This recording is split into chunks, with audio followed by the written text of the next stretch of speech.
මේ තියෙන ඔයාලගේ මේ ඉඩමට එන පාරනේ. එතනින් තමයි මේ ඔයාලගේ අර ඉඩමට අයිති වෙන ඉස්සරහින් තියෙන පුංචි කුඹුරු කෑල්ලක් තියෙන්නේ.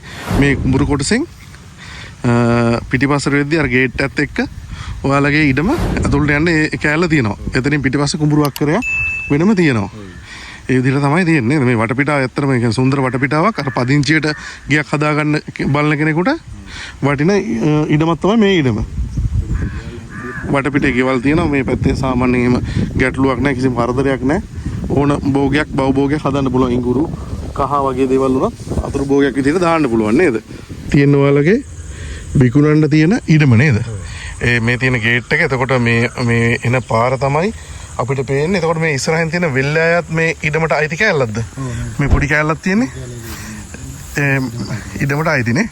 එතකොට මේ ඉඩම පිටලා තියෙන්නේ කොහෙද?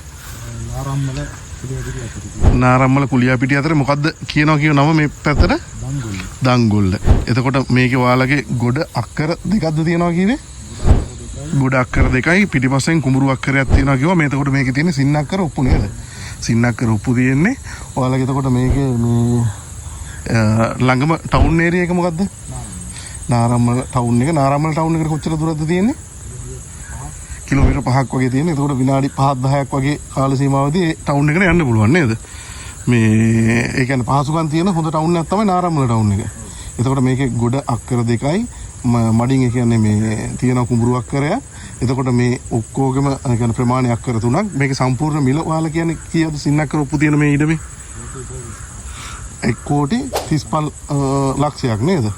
එතකොට මේ මිල ගණන් සාකච්ඡා කරගන්න පුළුවන්ද කොහොමද? කතා කරගන්න පුළුවන්.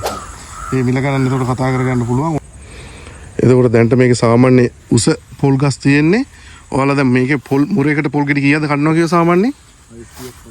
600ක් 700ක් අතර ප්‍රමාණයක් කඩනවා. මේක අර පොහොර ටිකක් දාලා පිළිවෙලට මේවා කරගත්තොත් ඊට වඩා මේ ප්‍රමාණයකට යන්න පුළුවන් නේ.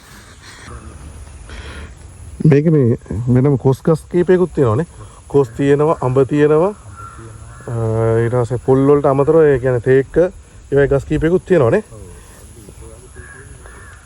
සාමාන්‍ය අවුරුදු 20 25 වගේ ගස්ද තියෙන්නේ. ඒ වගේ තියෙන පොඩි කැලයක් තියෙනවා. දැන් අර තනකොළ කපන මැෂින් එකකින් ගහ ගන්න පුළුවන්. මේ දවස්වල අර වැස්සෙන්ද සාමාන්‍ය කැලයක් වැවිලා තියෙනවානේ. ඒක අර යන්න එහෙට මෙහෙට යන්න අපහසුවක් නැහැ. මේක රැට් එකකින් හරි මේ තනකොළ කපන මැෂින් එකකින් හරි ගහ ගන්න පුළුවන්. මේකට හරියට පොහොර ටිකක් දාලා මේන්ටේන් කරනවා නම් පොල් ගෙඩි 1000ක් 1200ක් එතනින් එහාට උනත් ආදායමකට යන්න පුළුවන් මට්ටමේ ගස් තියෙන්නේ. දැන් අර පොඩ්ඩක් අර ඔයාලට යන්න අපහසු හින්දා මේක හරියට මේන්ටේන් කරගන්න බැරුණු හින්දා තමයි මේ විදිහට තියෙන්නේ නේද? මේ තියෙන එතකොට ඔයාලගේ මේ ඉඩමට මායින් වෙලා තියෙන කුඹුරු කෑල්ල ඔයාලගේනේ. එතකොට ඒක අර එයා අර කෑල්ලවට වගේ එනකන් තියෙන කැල කියන්නේ පොඩි අර ගස් ගොම්මනක් තියෙන එතන එනකන් තියෙනවද? එතකොට ඒකේ අක්කරද තියෙනවා කිය ප්‍රමාණය? කුඹුරු අක්කරයක් තියෙනවනේ. මේක යලමහ දෙකම කරනවා සාමාන්‍ය. කරනවානේ. එතකොට ඒකට මායින් වෙන්න තමයි අනිත් මේ ඔයාලගේ මේ ගොඩ අක්කර දෙක තියෙන්නේ. එතකොට මේ වෙලේ එක පැත්තකින් අතන කරන්ට් ලයින් එකක් ඇවිල්ලා තියෙනවා. ගියක් හදන කෙනෙකුට ඉතින් කරන්ට් ලයින් එකක් මේකෙම තියෙනවා මේ පැත්තෙන් ඇවිල්ලා නේද? වත්තේම තියෙනවා. එතකොට මේකත් මේ කුඹුරු කෑල්ල හරි 4 කෑල්ලක් නේ.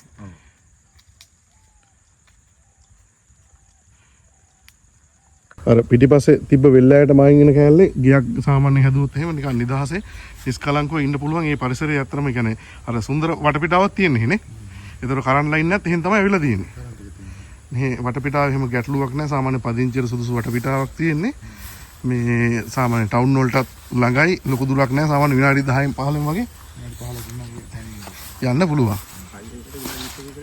හයිවේ එකට කියන්නේ කොහේ හයිවේ එකටද යන්න පුළුවන් විනාඩි 20න්? නාකලගමුවේ හයිවේ එකට විනාඩි 20න් යන්න පුළුවන් නේද? මේ ඊඩමිලා. ඒකට මිල ගණන් කතා කරගන්න ඔයාලගේ මේ නම්බර් එකට කෝල් එකක් දුන්නාම හරි නේද? එතකොට දැන්ට මේකේ වටපිටාවෙත් පොල් ඉඩම් තියෙන්නේ. එතකොට යලමහ දෙකම කුඹුරු කරන කුඹුරක් තමයි ඔයාලගේ පිටිපස්සේ තියෙන්නේ. ඉස්සරහත් ඒකට අදාළ පුංචි කුඹුරු කෑල්ලක් තියෙනවා.